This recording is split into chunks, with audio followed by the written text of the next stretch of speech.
दोबारा से बीजेपी में आते हैं क्योंकि टिकट के लिए वो लोकसभा। तो रामविलास जी ने बहुत अच्छा एक वाक्य बोला था, मारी गली आवे नहीं, आवे तो जावे नहीं, जावे तो कुछ पावे नहीं।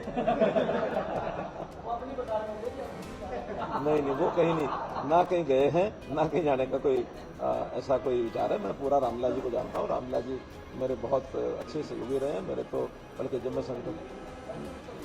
सर एक लास्ट क्वेश्चन है, हरियाणा में इंडियन नेशनल आपने कैसे तय कर दिया लास्ट? अरे आप कितने सवाल पूछ सकते हो, आप शुरू करो।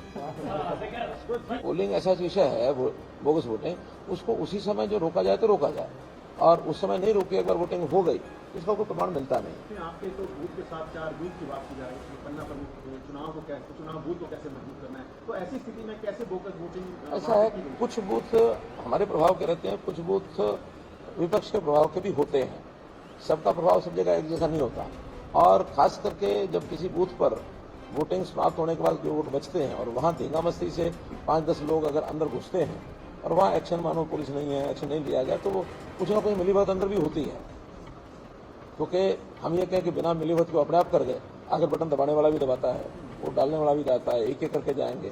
उस समय या तो दबाव उनके ऊपर होता है। हालांकि आखिरी एक घंटे में पुलिस बहुत अलर्ट रही है सब जगह, और बहुत जगह रोका भी है। मैंने पहले बताया ना कि इतनी जितनी पहले होती रही है उससे तो कम हुई है, पहले भी होती थी तो, लेकिन अब चूंकि एक ईवीएम का सिस्टम आ गया, और पहले बैलेट होता था, बैलेट में तो काउंटिंग में भी दिक्कत आती थी, अब ईवीएम में काउंटिंग में दिक्कत नहीं है, बटन दबाया सब सामने आ गया, कर लो नोट, तो नोट हो जाता है।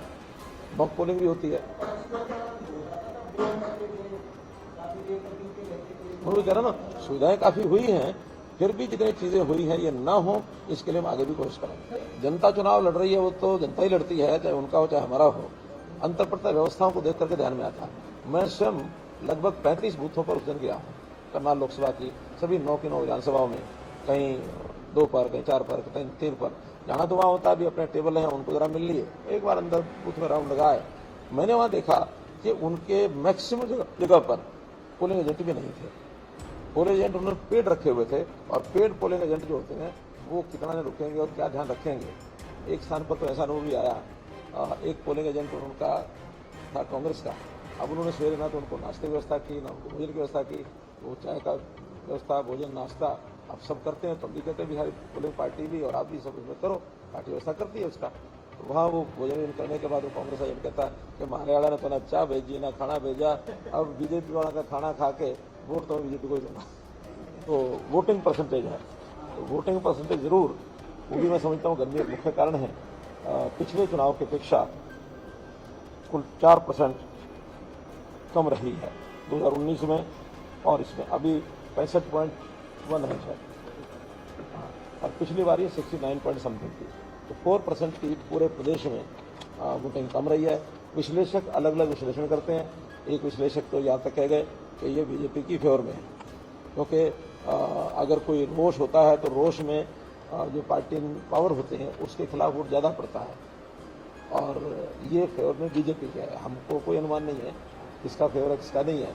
मैं ऐसा मानता हूँ कम है तो सबका ही कम है, ज़्यादा है तो सबका ही ज़्यादा है। इसमें बहुत बड़ा कोई लॉजिक नहीं है कि कम है तो किसको नुकसान है, ज़्यादा है तो किसको नुकसान है। इसको इशू बहुत बनाया गया है कि कम वोटिंग के कारण से सब अपने अपने आंकलन करने में लगे हैं। मेरा मत यह है कि कम है तो सबके लिए कम है। जैसे मौसम खराब के कारण से 1-2 दिन प्रचार में कमी आ जाए तो हमारी अपनी पार्टी के लोग कहते हैं और जी 2 दिन खराब हो गए, मतलब तो यही खराब सबके हुए, आप चिंता मत करो। इसलिए गर्मी भी है तो सबके लिए बराबर है, तो किसी एक पार्टी के लिए ज़्यादा है दूसरी पार्टी के लिए कम है, ऐसा नहीं है। नेचुरल चीज़ें हैं, नेचुरल चीज़ों का प्रभाव सबके ऊपर बराबर। बोगस वोटिंग होना अलग बात है, जन समर्थन का बढ़ना अलग विषय है। जैसे मैंने बताया कि इस बार जातिगत जो बैरियर है, जो पहले जितने सुदृढ़ होते थे इस बार उतने सुदृढ़ नहीं रहे। सब जातियों ने वोट हमको दिया है, उसमें से वोट परसेंटेज हमारा बढ़ा है। बोगस वोटिंग नहीं होती तो शायद मार्जिन हमारा और ज़्यादा बढ़ता। तो बोगस वोटिंग का मैं विषय निकाला, लेकिन ये नहीं कि सारा ही कोई बिल्कुल सब चुरा लिया। कुछ बूथों पर शिकायत आई है, वो आगे ना आए इसके लिए हमारी चुनाव मशीनरी को भी देखना होगा, सावधानी बरतनी होगी। अच्छा सर, रोहतक लोकसभा की बात करूँ, पिछली बार अरविंद शर्मा जी ने काफी कम मार्जिन से चुनाव 7,500। तो अब की बात तो दीपेंद्र हुड्डा ने काफी मेहनत की है, क्या लगता है आपको? मेहनत करने में तो कोई कम पिछली बार थोड़ी कम छोड़ी थी, पिछली बार भी कमी नहीं छोड़ी थी। तो इसलिए मेहनत तो सब करते हैं, मेहनत करना वैसे भी पॉलिटिकल पार्टी के लोग जो चुनाव लड़ते हैं उनको करना ही चाहिए। उनकी मेहनत से नहीं होता है वोट मिलता, वोट मिलता है जन समर्थन का। तो जनता क्या समझती है इस नाते से, तो जनता के मन में इस बार जो है वो, जैसे मैंने पहले एक्सप्लेन किया कि भारतीय जनता पार्टी की सरकार बनेगी, एक बहुत बड़ा विषय चला जाता है। कम से कम 15-20% वोट ऐसा होता है जो पहले नहीं सोचता कहाँ डालना है, वो आखिरी दिन उसका एक नियम होता है कि जीतने वाले को जिताओ, हारने वाले को हराओ। अगर मानो कोई दूसरा जीतता तो फिर 15-20 उधर ही टिल्ट करता हो। हाँ, सर रिव्यू मीटिंग के आधार पर कौन सी ऐसी सीटें लोकसभा की है जिन पर आपको लगता है कि कड़ा मुकाबला है यहाँ पर? मैंने बताया कि जैसे रोहतक है हमारा मार्जिन कम रहेगा, सिरसा हमारा मार्जिन कम रहेगा और बाकी जगह पर कंफर्टेबल मार्जिन है सब जगह। आपके पास अब कितने विधायक रहेंगे पार्टी आपके पास? देखिए सरकार बहुमत में है, बता रहा हूँ। पहली बात तो ये नोट करो, सरकार बहुमत में है। दूसरा, 41 हमारे विधायक हो जाएंगे 4 जून को, आज 40 है, लेकिन 40 ही रह जाएंगे क्योंकि एक मेंबर पार्लियामेंट बन जाएंगे सोनीपत के, तो 40 ही रह जाएंगे। एक जीतेंगे, एक को, लेकिन वो रिजाइन तो 15 दिन में कभी भी कर सकते हैं। अल्टीमेटली हो तो जाएंगे 41, लेकिन बाद में 15 दिन में कभी रिजाइन करना होगा तो करेंगे। इसलिए 15 दिन तक तो 41 है और 15 दिन के बाद वो 40 हो जाएंगे। फिर हमारे पास इंडिपेंडेंट, दुर्भाग्यपूर्ण स्थिति जो मैंने बताई कि भी एक हमारे राकेश गोस्ताबाद चले गए, लेकिन नहीं बिल्कुल पक्का। फिर 3 दिन पहले बात हुई, नहीं 3 दिन पहले बात हुई, उनका मैं इंडिपेंडेंट हूँ, हो सकता है आगे भी मैं इंडिपेंडेंट ही रहूँ। मैं आज उसके जाने के बाद कह रहा हूँ, क्योंकि उन्होंने कभी नहीं कहा कि मुझे भाजपा ज्वाइन पहले कराओ। कुछ ऐसे भी थे उनका कि हमें भाजपा ज्वाइन कराओ तो हम आज ही आ जाते हैं। हमारे यहाँ एक डिसिप्लिन पार्टी है, केंद्र के साथ बातचीत करनी पड़ती है, तब जाके होता है। नैनपाल रावत हमारे साथ पक्के हैं, कांडा हमारे साथ पक्के हैं। वो आज तो है ना, अभी तो स्थिति आज की है। अब टिकट तो 4 महीने बाद का विषय आएगा, उस 4 महीने बाद क्या होगा क्या नहीं होगा समय देखेंगे। और टिकट हम कोई ऐसा थोड़ी कि देंगे कि नहीं देंगे, कोई फाइनल थोड़ा नहीं देंगे, दे भी सकते हैं नहीं भी दे सकते हैं। आज हमारा निर्णय नहीं, लेकिन आज वो हमारे साथ खड़े हैं। ऐसे ही 2 आदमी जेजेपी के एकदम पक्के हैं हमारे पास। कौन? जुगराम सिहाग और रामनिवास, ये बाकायदा नाम लेके बता रहा हूँ मैं, जिन्होंने हमारे मंचों पर जाकर के सारा काम लोकसभा में किया है। तो 41 और 2 43 और 2 45, नहीं कोई कमी नहीं, इसलिए कमी है कि एक ने तो रिजाइन कर दिया 89, एक डेथ हो गई 88, तो 88 में 45 हैं तो है ना, इसलिए मेजोरिटी तो हो गई। इसके बाद कुछ लोग ऐसे हैं जो अनडिसाइडेड मानस में हैं, उनके नाम मैं नहीं बताऊंगा, वो ही बताएंगे।